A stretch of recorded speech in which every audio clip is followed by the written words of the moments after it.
já já. A guerra entre a Rússia e a Ucrânia estão causando transtornos e prejuízos pelo mundo. E não é diferente aqui no nosso estado, aqui no Brasil.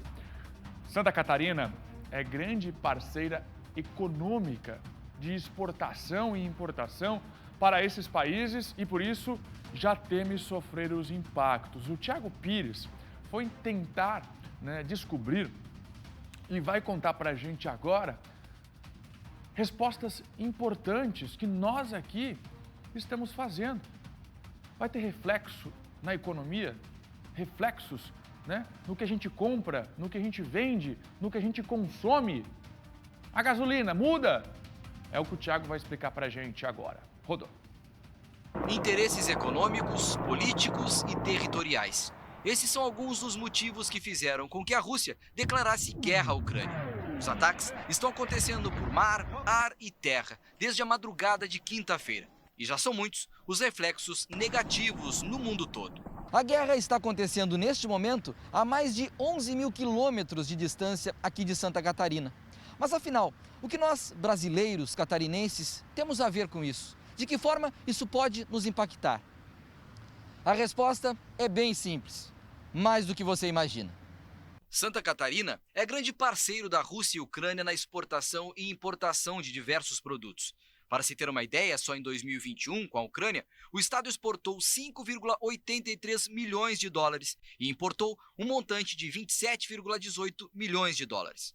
Dentre os principais produtos exportados estão a carne suína, órgãos de animais, máquinas e aparelhos agrícolas, bombas de ar e o tabaco, que é líder com valor de 4,05 milhões de dólares. Já quando se fala em importação, os destaques são rolamentos, tubos e produtos de plástico, ferro e aço, produtos laminados e o PVC, usado na fabricação de tubos e conexões hidráulicas para construções. Este chega a um importante número de 13,14 milhões de dólares em importação. Com a Rússia, a relação comercial é muito maior, chegando à marca de 101,16 milhões de dólares em produtos exportados e de 194,30 milhões em importação no ano passado. Dentre os principais produtos exportados para o país estão as máquinas para trabalhar madeira, o tabaco, motores elétricos, gelatina e a carne de aves. Esta última chegando à marca de 41,83 milhões de dólares. Um dado interessante é em relação aos números de importação. Em 2021, o Brasil importou da Rússia 9,3 milhões de toneladas de fertilizantes para a produção agrícola. O país é o principal fornecedor brasileiro. Santa Catarina importou da Rússia em 2021 um montante de 82,24 milhões de dólares desse produto, seguido de borracha sintética, níquel em forma bruta, aços laminados e fertilizantes potássicos. Este cenário de incertezas faz com que os produtores rurais temam a alta dos preços. A questão nossa da agricultura familiar é a dificuldade que poderemos ter ali na frente com a aquisição de insumos que Santa Catarina, o Brasil, mas Santa Catarina depende muito dos insumos vindo da Rússia, de países que estão agora, de países que estão nesse momento em conflito. E também as nossas vendas, a venda da carne suína, da carne de frango, pode trazer problema. Então há motivos ainda, e esperamos que isso não aconteça, de cair no desespero. É uma preocupação que está aí, mas acreditamos que isso se resolva nos próximos dias e quem sabe a gente nem seja atingido por isso. Os impactos e prejuízos morais, sociais e econômicos de uma guerra são enormes. E a expectativa é de que possamos sentir justamente esses impactos, literalmente, aqui no nosso bolso. É porque a cotação dos preços é em nível internacional. Por exemplo, até o próprio feijão, arroz, é na Bolsa de Chicago. Então, não acontece nada num solo, assim, de uma forma aleatória, né? A economia mundial ela é bem organizada. Então, este mercado de câmbio, que é a troca de moedas, né? A compra, principalmente de dólares, euros, afeta diretamente a economia de Santa Catarina. Há uma expectativa de que esse conflito, esta guerra, já que foi declarada, ela cesse, e então os efeitos negativos talvez nem chegassem até aqui, ou, se infelizmente se estender, aí então nós teremos no mundo todo talvez até um colapso de moedas. Então, no momento, nós temos que estar preparados para saber que provavelmente haverá aumento no preço dos combustíveis, porque também isso afeta a produção de gás e petróleo. Prejuízos econômicos, conflitos sociais, vidas perdidas, territórios abalados são apenas alguns dos motivos de uma guerra. Os propósitos dela acontecer são vários e geram diferentes opiniões entre os povos.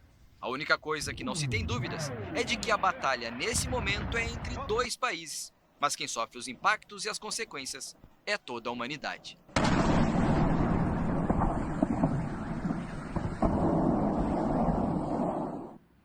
Assim ficou mais claro para a gente entender como que essa guerra pode nos afetar aqui, especialmente aquele que vai comprar, o consumidor final, o preço para aquele que vai ter que tirar o dinheiro do bolso para consumir. E o quanta coisa a gente compra e quanta coisa a gente vende para a Rússia, Ucrânia. Para entender o que está acontecendo, porque é o assunto no mundo, as rodas de conversas estão se pautando neste conflito, não é mesmo? E a gente quer entender o porquê. Porquê deste conflito? Como começou Rússia e Ucrânia? O que os Estados Unidos, China, podem ter a ver com isso? Qual será o posicionamento do Brasil? O Júlio Cóssio Rodrigues, ele é professor, pós-graduação de Relações Internacionais da Universidade Federal de Santa Maria e é nosso convidado agora aqui no SBT para explicar para a gente, não é mesmo, o porquê desta guerra. Muito obrigado, professor, por nos atender aqui no SBT. Estamos ao vivo para toda Santa Catarina. Para a gente entender de uma forma bem didática, assim, professor, para o nosso público de casa entender o motivo desta guerra, desta verdadeira guerra. Por que começou? Bom dia. Bom dia. Obrigado pela participação. Não há um motivo único, né? Conflitos geralmente envolvem várias partes. Neste caso específico, envolve a participação da Rússia, da Ucrânia, obviamente, mas também dos países da OTAN e dos Estados Unidos. E neste caso, a invasão russa da Ucrânia tem muito a ver com a possibilidade de ingresso da Ucrânia no Tratado Atlântico Norte, o que é inaceitável para os russos. Isto estava no horizonte de acontecer, já tínhamos pedidos formais da Ucrânia para isso, e para a Rússia isto é inaceitável, muito porque ficaria vulnerável numa fronteira muito sensível de acesso ao Mediterrâneo, tanto para este comércio, que foi destacado na reportagem anterior, quanto para a defesa do seu território, da integridade do seu território. Então, nos anos que passaram, a partir dos anos 90, uma série de adesões à OTAN nas fronteiras com a Rússia pressionaram muito a Rússia a ter ações mais duras relativas a vizinhos estratégicos e países que no passado integraram a União Soviética, principalmente no caso da Ucrânia. Digamos que para a Rússia, o ingresso da Ucrânia na OTAN seria a linha vermelha, que não é possível cruzar. E, portanto, a pressão dos países europeus e dos Estados Unidos para que ela ingressasse na OTAN despertou um alerta na Rússia e que respondeu de forma dura a isto, como nós estamos vendo, com ataques militares, com perda de vidas e com danos muito graves à Ucrânia.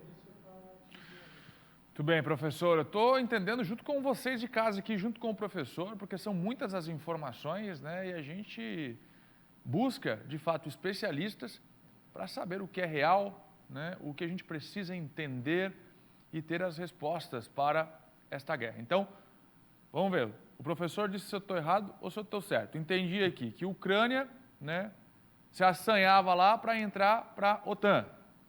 Existia, inclusive, uma guerra civil, né? Parte da população queria, outra parte não queria, né? Outra parte queria voltar para o lado da Rússia e por aí vai. Neste momento, quando a Rússia percebeu que a Ucrânia poderia ir para o lado da OTAN, aí começou a atacar para impedir. OTAN significa ter Estados Unidos com base de exército dentro da Ucrânia, inclusive na divisa com a Rússia. É isso que o senhor explicava, professor. Estou certo? Perfeitamente. É exatamente isso. Então vamos... Este é o ponto que a Rússia não aceita. Porque a Rússia já, vamos ser claros, ela aceitou nas suas fronteiras da Letônia, Estônia, Lituânia, muito da Polônia, das tropas, não só norte-americanas, mas países europeus, nas suas bordas. A Ucrânia seria a última fronteira, e por isso que é muito caro para a Rússia aceitar isso.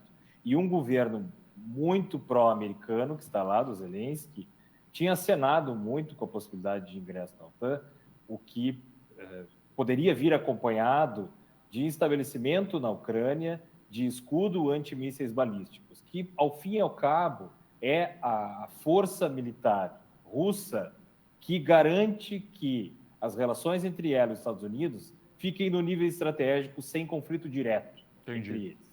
Professor, para a gente fechar nosso bate-papo aqui, qual é o posicionamento que o Brasil deveria ter neste momento?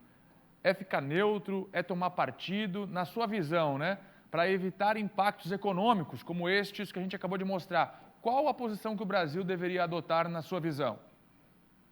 Bom, na visão, eu acho que o Brasil deveria seguir as suas tradições diplomáticas, de se manter distante dos conflitos mais importantes e condenar invasões territoriais.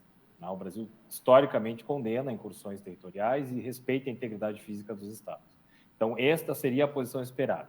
Mas, como nós vimos nosso governo um pouco fragmentado, e o vice-presidente deu uma declaração nesse sentido, e o presidente ficou um pouco oscilante na condenação da invasão. Então, o Brasil vai ficar um pouco em cima do muro nessa situação, mas os efeitos sobre a economia brasileira independem um pouco da posição do Brasil, porque eles são vinculados à economia internacional e, por mais que o Brasil tenha condenado ou não, sentiremos efeitos, como bem mostrou a reportagem anterior.